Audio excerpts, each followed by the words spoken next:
After my husband, Jack, got a $5 million inheritance from his family, he coldly told me, "I don't need a life with you anymore. I have money now." His words felt like the end of our marriage, and I realized he saw me as just an obstacle. But he doesn't know there's a big secret about the inheritance that could change everything. Then, my daughter Sophie surprised me by asking, "Ma'am, is it true Grandpa is really sick?" I was shocked because this was something only Jack and I knew. I asked her if her dad had told her, and she said, "Yes, Dad called and told me to give up on Grandpa's inheritance." Her words left me uneasy, as it seemed like things were about to change drastically. A few days later, Jack's father, Ethan, passed away peacefully. Since I married Jack, I had taken care of his parents, especially as their health got worse. It's been 5 years since Jack's mother died, and now we faced Ethan's passing too. After the funeral, I thought life might settle down, but instead, Jack's behavior became harsher. "What are you doing? Why hasn't this been cleaned properly?" he'd say, pointing out small bits of dust or tiny stains. "I'm sorry, I must have missed it. I'll clean it right away," I reply. Though I had been cleaning the same way as always, Jack kept getting upset about little things. "Why are you serving this food? I wish you'd pay more attention to the taste." His constant criticisms made it clear that cleaning wasn't a real issue. Something deeper was bothering him. When I cook, I put in a lot of effort, so it's painful when Jack criticizes each dish. Even the meals he used to enjoy are now ignored. One day, I got up the courage to ask, "Is something bothering you lately?" But my question only made him more upset. "It's useless to deny it," he said coldly. "Honestly, the food you make isn't good. I've only been putting up with it because my parents never complained, but I've always found it tasteless." His words hurt me deeply. He had never spoken to me so harshly before. I knew that saying anything back would only make things worse. Then he added, "My mom always cleaned and did laundry perfectly, and she cooked with real care. You're nothing like her." I've been patient, but I can't take it anymore. This was the first time he'd compared me to his mother and criticized me so openly. I felt terrible and could only apologize, saying, "I'm truly sorry." I couldn't believe he had valued my cooking so little. When we first got married, he'd always smile and say the food was delicious, even after his mother gave me cooking advice. To find out now that he always found it tasteless brought tears to my eyes. "Do you think crying would change anything?" he said. "Your tears mean nothing to me now." With that, he got up, left the house, and slammed the door behind him. As he walked away, I called, "Jack, where are you going? Come back." But he didn't hear me. My mind was in turmoil, struggling to understand what was happening. Just a few months ago, we were close, sharing life's small joys and helping each other through little struggles. I didn't know how we'd grown so distant. Then, I remembered what Sophie had said on the phone, something about Ethan's inheritance. That night, there had been a hint of hesitation in her voice. Jack came home much later than usual, and I missed my chance to ask him what was going on. I started wondering if he'd found out something about the inheritance and was trying to keep it to himself. When I asked Sophie, she seemed unsure too and said, "Why would Dad talk about inheritance when Grandpa's still healthy?" Sophie had already told Jack she didn't like him acting this way, but he'd responded, "If the inheritance isn't split differently, it will all come to me. I think that's best." Jack's recent coldness toward Sophie made me worry. Could he be planning to keep everything for himself and leave us? The thought made my chest tighten, and tears filled my eyes.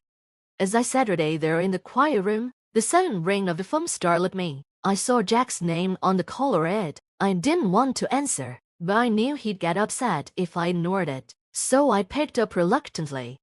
"What are you doing? Don't keep me waiting. I'm running out of time," he said in a sharp, commanding tone. Jack could be stubborn, but he rarely raised his voice without a reason. Shocked by how different he sounded, I let out a quiet sigh.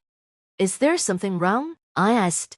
"I have something to talk about. I'll be home soon. Just stay there and wait for me," he replied, his voice sounding colder than usual. I answered with a quick okay and hung up, noticing that 3 hours had passed since he'd left. I'd been so overwhelmed with pain and confusion that I hadn't realized how much time had gone by. A little while later, I heard the door open and Jack's footsteps. He smelled like a body wash we didn't use at home, and that unfamiliar scent made my heart ache even more. He looked at me and said directly, "I want to end our relationship. As a thank you, I'll give you $220, 000. Although I feared this moment deep down, facing it still felt unreal and heartbreaking.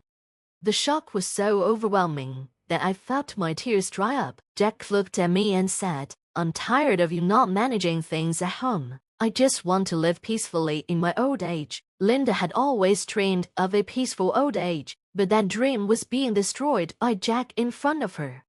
"Why are you?" she started, but couldn't finish her sentence. Jack gave her a smug smile, and just then, the ringtone on his phone filled the room. It was a ringtone I never heard before, clearly different from his usual one. To Linda, it felt like a sign that he was hearing from someone important. "I'm sorry, but I haven't finished my errands yet," Jack said, but his voice sounded softer than usual. It felt more caring and personal. The scent of body wash in the air and the strange ringtone made Linda wonder if Jack was hiding something from her. "I know it," Linda whispered quietly, hoping Jack wouldn't hear. She suspected that Jack was having an affair, and with the inheritance he might be receiving soon, the alimony wouldn't matter to him, even if his cheating became obvious. After ending his call, Jack looked at Linda with cold, emotionless eyes. "I haven't changed my mind. I want you to sign this document. I'll contact you later. Make sure it's signed by then. I don't plan to come back to this house. Remember, this house is now yours." Without another word or glance at Linda, Jack headed for the door. After 40 years of marriage, how could he treat her like this? A few days later, I found myself in a lawyer's office. I explained everything to Sophie, including Jack's behavior and the inheritance. Her face changed as she listened. It hurt me to share these painful truths with our daughter, but Sophie, out of love for me, cried and then decided to confront Jack. She introduced me to a lawyer who could help us. "Hello, I'm Robinson. I will handle your case and do my best to support you," said the lawyer, a woman in her late 40s with a calm and professional demeanor. Her neat appearance and clear speech reassured me. "I'm sorry for bringing this up suddenly. My name is Lai Johnson. I'm nervous since it's our first meeting under these circumstances," I said. "That's okay. Sophie has already briefed me on the situation, so I'm up to speed. We'll take it from here," Mrs. Robinson replied. We went through the details of Jack's actions and the inheritance. Based on the information Sophie and Mrs. Robinson gathered, we confirmed the facts. Jack had no siblings, so if Sophie gave up her claim to the inheritance, the entire $5 million would go to him. It also turned out Jack had been having an affair with a woman named Jennifer, whom he met at a bar. They'd been involved for about 6 months, and she was very different from me. I was curious about what had happened between them. Through joint investigation with Mrs. Robinson, we discovered something important that Jack didn't know yet. "How do you plan to move forward?" Mrs. Robinson asked gently. "Thank you so much. I really appreciate your help," I said, smiling at Mrs. Robinson. I paid for the legal fees, exchanged a few words with her, and quietly left the office.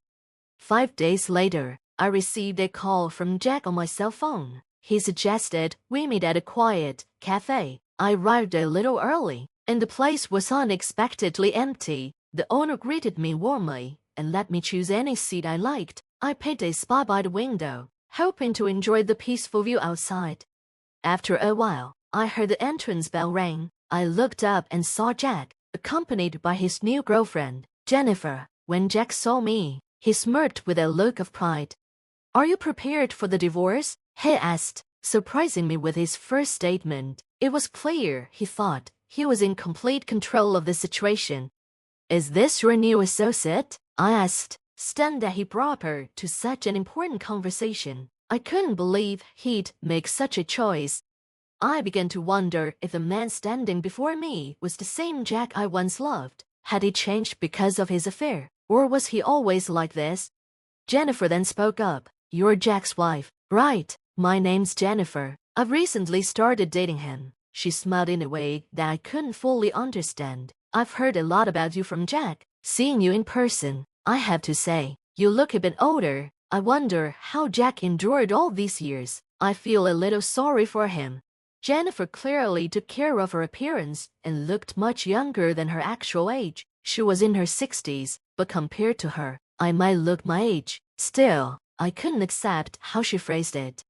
Jennifer, it's those tendencies of yours I warned you about, I said, feeling frustrated, but honestly, if I were Jack, I would have cherished you more.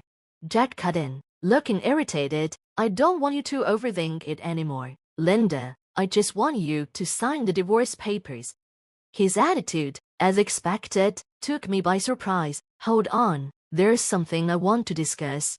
Jack's face showed confusion. What are you getting at? Is it all about your father's inheritance? Is that why, after all our years of marriage, you're deciding to do this? I needed to get to the truth. I don't see how my father's inheritance and you're connected. That inheritance is only for my father. Jennifer interrupted. I've heard a lot from Sophie about your father's inheritance. I know how much it's worth. I shook my head. So what? That inheritance isn't yours to take. Jack looked at me, his expression growing colder, but I wasn't done. But I'll tell you this, it's more than just the inheritance itself.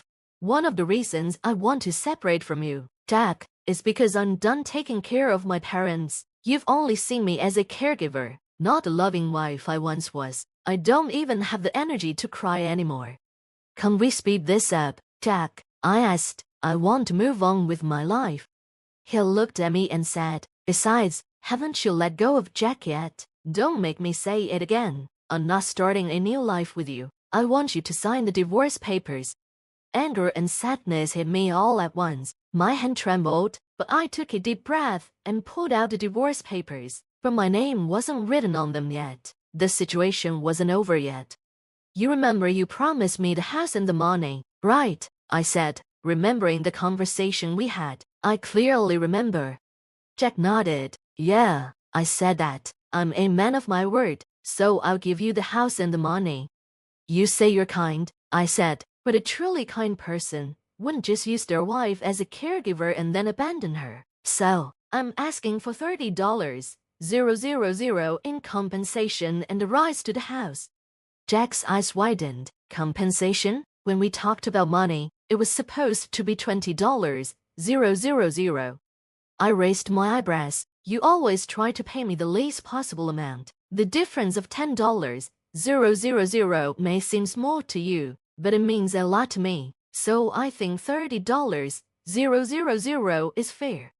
I glanced at Jennifer, your girlfriend, right? I thought about asking her for something too, but instead, I'll settle for the $30,000. Jennifer unexpectedly spoke up. $30,000 should be fine. Jack, pay it if you're happy with that. With Jennifer's approval, Jack finally agreed to the alimony of $30,000.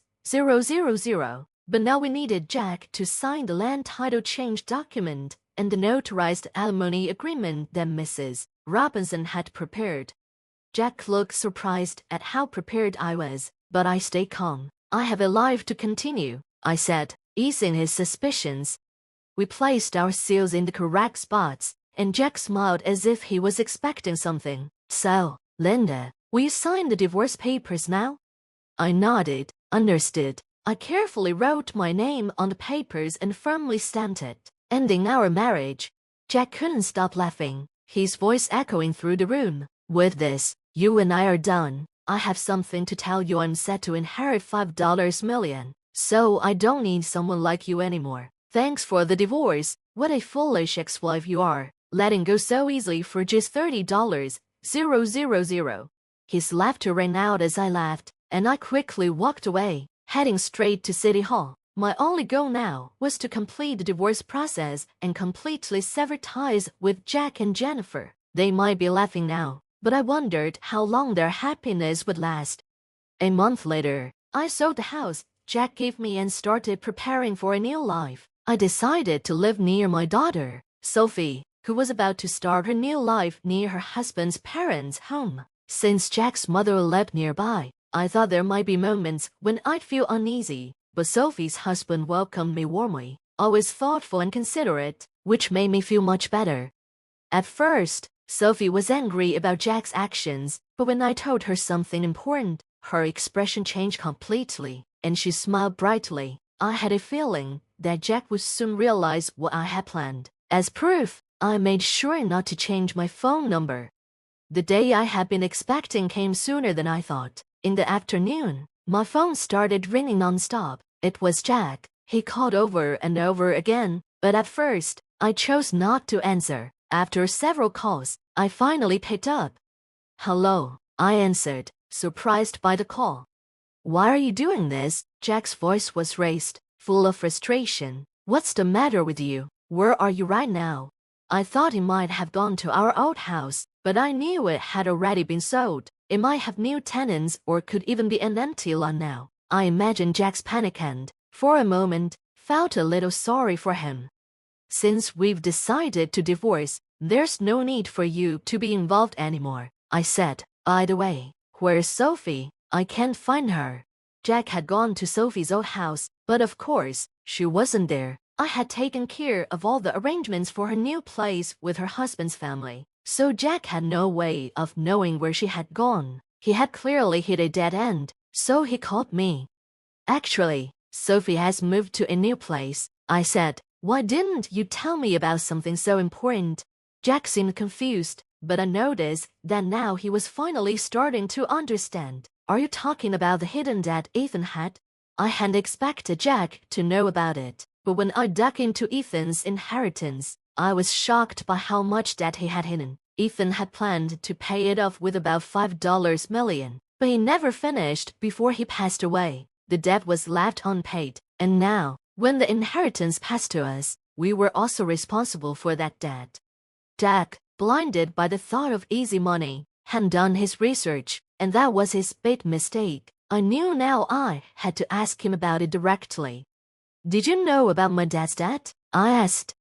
"Information like that is easy to find," I continued. "Anyone can uncover it with a little searching. That's how I found out." I could practically hear Jack getting angry on the other end of the line. "Anyway," I added, "what about the money you promised to return? What's going on with that?" I had a feeling all along that Jack's real goal had been money. If I had known about my dad's debt from the start, I never would have gotten involved with Jack. I understood how he felt, but I chose not to say anything. Putting the money issue aside for a moment, Jack got to marry a beautiful woman, right? Isn't that lucky? I don't know if Jennifer loved Jack or just wanted his money, but as soon as she found out about my dad's debt, she left him. I expected that. Then Jack said, "Linda, think about it. How about starting over with me? I feel deceived by Jennifer, and I just realized you're the person I really need." His tone suddenly softened, and I could hear emotion in his voice. I wondered if he had forgotten everything he had done to me. "I'm cornered," Jack said, sounding desperate. "Every day I'm being chased by debt collectors. The debt is piling up, and I can't pay it. I'm at my limit. I feel like my life is in danger. Please help me." Even though Jack sounded so desperate, I remained calm. I thought to myself, if I were in this situation, would Jack have helped me? I took a deep breath and chose my words carefully before answering. "Right now, I'm living peacefully and am truly happy. I want to keep living in peace. You might have forgotten, but remember what I said before." Jack was quiet for a moment on the phone. "You mean back then?" he asked. "Yes, exactly," I replied. "Jack, I'm really grateful that we were able to get divorced. Thank you for giving me the chance to choose a new path." I could hear the tremor in Jack's voice and knew he was crying. But for my future, I had made up my mind. I quietly ended the call, knowing our relationship was finally over. I don't know what's happening in Jack's life now, or how he's dealing with his debt, but I hope he's trying to make things right. "Linda, how about we take a walk outside and enjoy the beautiful scenery?" someone asked me. "Right now, I'm living happily with a wonderful person I met through a hobby in Chicago. He's warm and always by my side. Spending time with him brings me unmatched happiness.